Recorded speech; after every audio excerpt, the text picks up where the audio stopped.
Ayan, hello po mga kalingap, mapagpalang tanghali po sa ating lahat. So, ito po ay gagawa po ako ng opinion ko patungkol nga po sa pagpunta nila Tatay Nestor kila Ate Ruda, which is, alam naman po nating lahat, may usapan po si Ate Ruda at saka ang nanay ni Rina.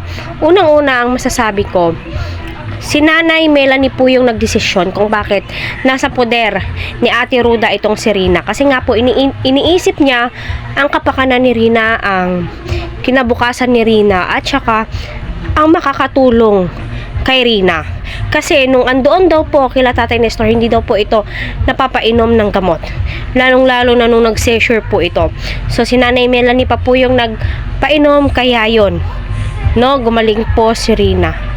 No? So, kung totoo nga bang may malasakit si Tatay Nestor, alam niyang nasa mabuting kamay ang kanyang apo na itong si Rina, sinabi pa niyang kinakawawa daw po itong si Rina. Bakit naman po, Tatay Nestor?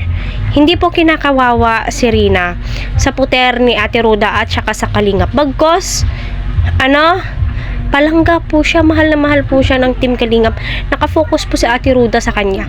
Nag-aaral po itong si Rina. At ang number one, mas may karapatan po dyan ay ang kanyang ina, kahit na kayo po yung nag-alaga. Nasa custody po yan. No, magharap-harap daw po sila sa barangay. So, sana kung magharap-harap sa barangay, ay isama po ang Kalingap. No, kasi ang Kalingap naman po yung nakatulong kay Rina. Wag po natin isipin yung mga sinasabi ng mga ibang tao against sa inyo.